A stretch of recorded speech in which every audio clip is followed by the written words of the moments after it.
نحمده ونصلي ونسلم على رسوله الكريم۔ سورہ مریم آیت نمبر 71۔ اعوذ باللہ من الشیطان الرجیم، بسم اللہ الرحمن الرحیم۔ وَإِن مِّنكُمْ إِلَّا وَارِدُهَا، اور تم میں کوئی ایسا نہیں ہے جس کا اس پر سے گزرنا ہو۔ کان علی ربک حتما مقضیا، تیرے پروردگار نے حتمی طور پر اس کا فیصلہ کر دیا ہے۔ ثم ننجی الذین اتقوا، پھر ہم ان لوگوں کو جنہوں نے تقوی اختیار کیا نجات دیں گے۔ وَنَذَرُ الظَّالِمِينَ فِيهَا جِثِيًّا، اور ہم ظالموں کو اس میں گھٹنوں کے بل چھوڑ دیں گے۔ وَإِذَا تُتْلَىٰ عَلَيْهِمْ آيَاتُنَا بَيِّنَاتٍ، اور جب ان کے سامنے ہماری واضح آیات تلاوت کی جاتی ہیں، قَالَ الَّذِينَ كَفَرُوا لِلَّذِينَ آمَنُوا، تو کافر لوگ اہل ایمان سے کہتے ہیں، أَيُّ الْفَرِيقَيْنِ خَيْرٌ مَّقَامًا وَأَحْسَنُ نَدِيًّا، کہ دونوں جماعتوں میں سے کس کا ٹھکانہ زیادہ بہتر ہے، وَأَحْسَنُ نَدِيًّا، اور کس کی مجلس زیادہ اچھی ہے۔ وَكَمْ أَهْلَكْنَا قَبْلَهُم مِّن قَرْنٍ هُمْ أَحْسَنُ أَثَاثًا وَرِئْيًا، ان سے پہلے کتنی ہی نسلوں کو ہم نے ہلاک کر دیا۔ ہم احسن اثاثا، جو ظاہری ساز و سامان کے اعتبار سے، ورئیا، اور نمود و نمائش کے اعتبار سے زیادہ عمدہ تھے۔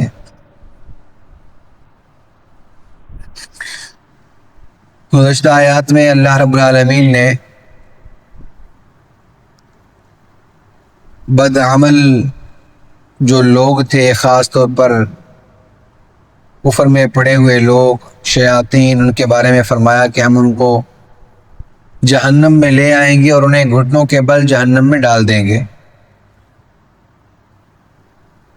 اسی مضمون کے ساتھ یہ بات متعلق ہے کہ ارشاد فرمایا وَإِن مِّنكُمْ إِلَّا وَارِدُهَا، تم میں سے ہر ایک شخص نے اس جہنم پر وارد ہونا ہے، اس پر سے گزرنا ہے۔ کان علی ربک حتما مقضیا، یہ آپ کے پروردگار کی حتمی طور پر لکھی ہوئی بات ہے، فیصلہ کر دیا گیا ہے کہ ایسا ہو کر رہے گا۔ اس آیت کا مطلب یہ ہے کہ ہر شخص، چاہے وہ اہل ایمان میں سے ہے، کفار میں سے ہے، اہل ایمان میں سے اعمال صالحہ کرنے والا ہے، بدعملیاں کرنے والا ہے، جو کوئی بھی ہے، واردوہا، وہ جہنم پر سے گزرے گا۔ اس گزرنے سے مراد پل صراط پر سے گزرنا ہے، کیونکہ جہاں پر محشر میں حساب کتاب ہوگا، اس حساب کتاب کے بعد جنت ایک سرے پر، پل صراط کا ایک سرا ہے، اور دوسرا جو سرا ہے وہ جنت کے داخلے پر ہے، اور نیچے جتنا بھی خطہ ہوگا، جو بھی جگہ ہوگی، وہ ساری کی ساری جہنم ہوگی۔ اس کو فرمایا کہ اس پل صراط پر سے ہر ایک شخص نے گزرنا ہے، چاہے وہ کافر ہے، چاہے وہ مسلمان ہے، مسلمان ہو کر وہ متقی ہے، بدعمل ہے، کوئی بھی ہے، وَإِن مِّنكُمْ إِلَّا وَارِدُهَا، اس پر سے گزرنا ہے۔ اور رسول اللہ صلی اللہ علیہ وسلم نے اس پل صراط کے بارے میں، یہ پل صراط کا بیان حتمی طور پر مرفوع حدیث میں مسلم میں خود موجود ہے، جس کو رسول اللہ صلی اللہ علیہ وسلم نے ارشاد فرمایا کہ یہ بال سے باریک اور تلوار سے زیادہ تیز ہوگی یہ پل۔ اس کو رسول اللہ صلی اللہ علیہ وسلم اس طور پر ارشاد فرمایا کہ یہ پل اس طرح کا ہے کہ بال سے باریک ہے اور تلوار سے تیز ہے، اس پر سے گزر کر جانا ہے۔ لیکن ساتھ ہی ارشاد فرمایا کہ اس پر سے جو گزرنے والے لوگ ہیں وہ مختلف طرح کے ہوں گے۔ بعض تو وہ ہوں گے جو بجلی کی چمک کی طرح سے گزر جائیں گے، جیسے بجلی گرجتی ہے، چمکتی ہے، جتنی مقدار وہ ظاہر ہوتی ہے اتنی ہی عرصے میں وہ اس پل کو پار کر لیں گے۔ کچھ وہ ہوں گے جو تیز ہواؤں کی طرح سے یہاں سے گزر جائیں گے، کچھ گھڑ سوار کی طرح سے گزر جائیں گے، کچھ ایسے ہوں گے جو اونٹ سوار کی طرح سے گزر جائیں گے، کچھ پیادہ پا جیسے چلتا ہے ایسے گزر جائیں گے، کچھ گرتے پڑتے لڑکتے گزر جائیں گے، اور کچھ وہ ہوں گے کہ جو اس پل سے گزریں گے گزر نہیں پائیں گے اور وہ جہنم میں نیچے گر جائیں گے۔ اسی کا اگلی آیت میں بیان ہے۔ اللہ رب العالمین نے ارشاد فرمایا کہ اس پل پر سے ہر ایک نے گزرنا تو ضرور ہے، لیکن کامیاب ہو کر وہی گزریں گے جو متقی ہوں گے، اہل ایمان میں سے ہوں گے۔ اس کو فرمایا ثم ننجی الذین اتقوا ونذر الظالمین فیہا جثیا، کہ ہم اس پل پر سے ان کو گزار دیں گے جو متقی لوگ ہوں گے، تقوی اختیار کرنے والے لوگ ہوں گے، اللہ کو راضی کر کے آئے ہوئے لوگ ہوں گے، ان کو گزار دیا جائے گا۔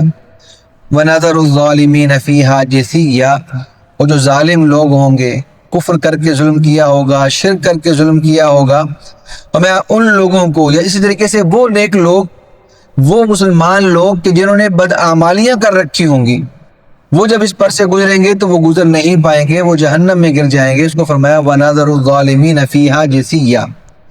اور یہ مضمون الگ سے رسول اللہ صلی اللہ علیہ وسلم نے بیان کیا ہے کہ جس کے دل میں ذرہ برابر بھی ایمان ہوگا، اللہ تعالیٰ اس کو جہنم سے نکال کر جنت میں لے جائے گا۔ اب وہ کتنا عرصہ جہنم میں رہے گا یہ اللہ رب العالمین کے علم میں ہے، اسے کیا مقدار ہوگی، کیا صورتحال ہوگی، لیکن بہرحال ارشاد فرمایا کہ ثم ننجی الذین اتقوا، متقی لوگ جو ہیں وہ اس پل کو جو ہے وہ گزر پائیں گے، اور جو ایسے نہیں ہوں گے، چاہے وہ سرے سے اہل ایمان میں سے نہیں ہوں گے یا اہل ایمان میں سے ہو کر بدعمل ہوں گے، فرمایا وہ جہنم میں نیچے گر جائیں گے۔ اگلی جو دو آیتیں ہیں یہ کفار کے ساتھ جو دعوت و تبلیغ ہوتی ہے، جو بات چیت ہوئی، تو ان کے سامنے جب آیات تلاوت کی جاتی ہیں، انہیں ترغیب دی جاتی، تو ان کا آگے سے یہ جواب ہوتا تھا استہزاء کے طور پہ، ٹھٹھے کے طور پہ، کہ تم ہمیں بار بار دعوت دیتے ہو، کہتے ہو کہ بھائی اچھے بن جاؤ، ایمان قبول کر لو، تمہارے لیے کامیابی ہو جائے گی۔ قال الذین کفروا للذین آمنوا، تو وہ اہل ایمان سے کافر لوگ یہ کہا کرتے تھے، یہ بتاؤ ای الفریقین خیر مقاما واحسن ندیا، کہ اب دنیا میں رہتے ہوئے یہ بتاؤ کہ کس کا ٹھکانہ اچھا ہے، کون اچھی زندگی گزار رہا ہے۔ یعنی تم مسلمان اپنے آپ کو جو کہتے ہو کہ ہم کامیاب لوگ ہیں، تم تو قسم پرسی میں زندگی بسر کر رہے ہو، تمہارے زیادہ تر لوگ وہ ہیں جو غربت میں زندگی گزار رہے ہیں، اور ہمیں دیکھ لو، ہمارے پاس ریل پیل ہے، ہمارا دبدبہ ہے، نام و نسب ہے، تم ہمیں آگے کیا۔ تو یہ وہ جملہ کہا کرتے تھے ای الفریقین خیر، کہ کس کے پاس ساز و سامان اچھا ہے، کس کے پاس ٹھکانہ اچھا ہے، کس کے پاس رہائش اچھی ہے، وَأَحْسَنُ نَدِيًّا، کس کی مجلسیں اچھی ہیں، کون ہے وہ جن کے پاس اچھے بڑے بڑے لوگ آ کر بیٹھتے ہیں، بڑے بڑے چودھری آ کر بیٹھتے ہیں، اور وہ جن کو کچھ جانتا ہی نہیں ہے۔ تو انہوں نے دنیا میں نیک نامی، دنیا میں ساز و سامان کا میسر آنا، دنیا میں تکلیف کا نہ پہنچنا، دنیا میں مجلس کا اچھا ہونا، اس کو کامیابی کا مدار سمجھ رکھا تھا، اور وہ یہ کہا کرتے تھے کہ چونکہ دنیا میں ہمیں سب کچھ ملا ہوا ہے، اس کا مطلب اللہ ہم سے راضی ہے، ہمیں اخروی جہان اگر بالفرض وہ کہتے تھے ہوا تو اس میں ہمیں اس سے بھی اچھا ملے گا۔ تو یہ وہ جملہ ہے جس کو اللہ رب العالمین نے ارشاد فرمایا، نقل کیا کہ قال الذین کفروا للذین آمنوا، کہ کافر لوگ اہل ایمان سے پھر اس وقت موقع پر یہ کہتے ہیں ای الفریقین خیر مقاما واحسن ندیا، کہ کون وہ ہیں ہمارے دونوں گروہوں میں سے، جماعتوں میں سے، ایک طرف مسلمان ہیں ایک طرف کافر ہیں، کس کا ٹھکانہ اچھا ہے، کس کی مجلس اچھی ہے، اس سے تم اندازہ کر لو کہ کون اللہ کے ہاں کامیاب ہے۔ وہ یوں کہا کرتے تھے وَكَمْ أَهْلَكْنَا قَبْلَهُم مِّن قَرْنٍ، اللہ تعالیٰ نے اس بات کا جواب یہ شاہ فرمایا کہ ان سے یہ کہو کہ ان سے پہلے کتنی ایسی بستیاں گزری ہیں، کتنے ایسے لوگ گزرے ہیں، ہم احسن اساسا ورئیا، جن کے پاس ساز و سامان، محلات، ٹھکانے، جن کے پاس نام و نمود، رہائشیں، یہ سب کچھ بہت زیادہ اور اچھا تھا، تم سے بھی زیادہ اچھا تھا. کم اہلکنا قبلہم، ہم نے ان کو بھی تباہ و برباد کر دیا، ہلاک کر دیا. تو معلوم یہ ہوا کہ دنیا میں ساز و سامان کا میسر آ جانا، اچھے حالات کا ہو جانا، یہ بارہا مضمون میں عرض کر رہا ہوں کہ دنیا کا مدار الگ ہے، دنیا الگ سے امتحان گاہ ہے. کسی کو اچھی مل رہی ہے، کسی کو بری مل رہی ہے، تھوڑی مل رہی ہے، زیادہ مل رہی ہے. یہ انسان کے کامیاب ہونے کی کوئی علامت نہیں ہے، اللہ کے مقبول ہونے کی کوئی علامت نہیں ہے. انسان ساری زندگی بستر مرگ پہ رہا، بیماریوں میں گرفتار رہا، زندگی کے آخری لمحات بہت کٹھن ہو کے گزارے اس نے، اس بات کی کوئی علامت نہیں کہ اللہ اس سے ناراض ہے. کیونکہ یہ جو دنیا ہے یہ الگ سے امتحان ہے، یہ الگ سے چیزیں ہیں. ہو سکتا ہے کہ اس امتحان میں، ان بیماریوں میں جو وہ صبر کر رہا ہے، اس کے باوجود اللہ سے شکوے نہیں کر رہا، پھر بھی شکر کی زندگی بسر کر رہا ہے، وہ ان تمام لوگوں سے حساب کتاب کے اعتبار سے، اجر و ثواب کے اعتبار سے آگے نکل جائے، جو ساری زندگی جو ہے وہ نمازیں پڑھتے رہے، نفلیں پڑھتے رہے، ان سے آگے نکل جائے. وہ مطلب مراد نفلیں نمازیں، فرض تو ہر ایک پر لازم ہے، اس کی تو گنجائش نہیں ہے. اور دنیا میں رہتے ہوئے بہت جلدی سے روح نکل گئی، یہ کوئی اس بات کی علامت نہیں ہے کہ وہ اللہ کے ہاں کامیاب ہو گیا. یہ ہم نے دنیا میں خود وہی کافروں والی حالت ہے. جیسے کافر دنیا میں دیکھتے تھے کہ ہاں اس کو کوئی تکلیف نہیں پہنچ رہی، اللہ سے راضی ہے، اس کی پہنچ رہی ہے، اللہ سے ناراض ہے. ہم نے بھی وہی پیمانے بنا لیے. کسی کی موت جلدی سے ہو گئی، ہاں بڑی آسانی سے موت ہو گئی. کوئی بیچارہ کرب میں چلا گیا، تکلیف میں چلا گیا، اتنا عرصہ پڑا رہا، یہ ہو گیا، وہ ہو گیا، اللہ سے راضی نہیں تھا. یہ ہماری بنائی ہوئی چیزیں ہیں. کامیاب وہ شخص ہے جس کے اعمال پورے ہیں، ایمان کی سلامتی ہے، اعمال پورے ہیں، پھر چاہے وہ بیماریوں میں گرفتار ہو کر دنیا سے جائے. اور ناکام وہ شخص ہے کہ جس کے بدعملیاں زیادہ ہیں، جس نے لوگوں پر ظلم و زیادتی کر رکھی ہے، لوگوں کے مال کھا رکھے ہیں، ناحق کام اس نے کر رکھے ہیں، بڑی بڑی نافرمانیوں میں مبتلا رہا، ایسے چٹکی بجاتے ہوئے اس کی روح نکل گئی. یہ کوئی اس کی کامیابی کی دلیل نہیں ہے. ہمیں یہ بات سمجھنے کی ضرورت ہے. یہ جو ظاہری چیزیں ہیں ان میں پڑھنے کی ضرورت نہیں ہے. اصل جو چیز ہے، ہاں یہ الگ بات ہے کہ اللہ رب العالمین اگر نیک بندوں کو دنیا میں راحت و آرام میسر کر دے، کوئی تکلیف نہ آئے، تو اس کے لیے دوہری کامیابی ہے. اس دعا کا مصداق ہے کہ ربنا آتنا فی الدنیا حسنہ وفی الآخرۃ حسنہ. دنیا بھی اچھی گزر گئی، آخرت بھی اچھی گزر گئی. لیکن اس دنیا کو ہم اپنا کوئی معیار مقرر نہیں کر سکتے کہ ہاں یہ دنیا ہمارا معیار ہے، کہ کوئی تکلیف نہیں ہے تو اللہ راضی ہے، تکلیفیں ہیں تو اللہ ناراض ہے. ایسی کوئی صورتحال نہیں ہے. اپنے اعمال پہ نظر کرنی چاہیے، اس پہ غور و فکر کرنی چاہیے.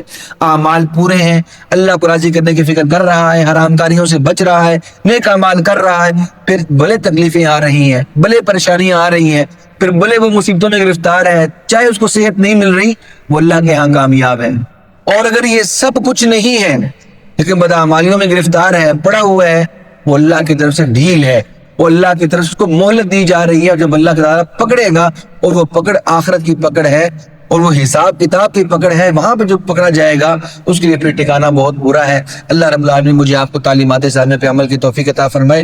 وما علینا الا البلاغ المبین. الحمدللہ رب العالمین والصلاة والسلام علی سید الانبیاء والمرسلین.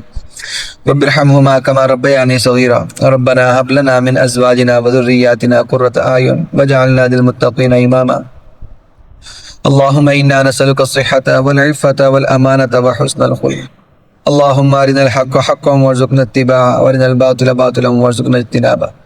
وصلى الله تعالى على رسوله النبي الكريم وعلى آله واصحابه اجمعين. آمين برحمتك يا ارحم الراحمين.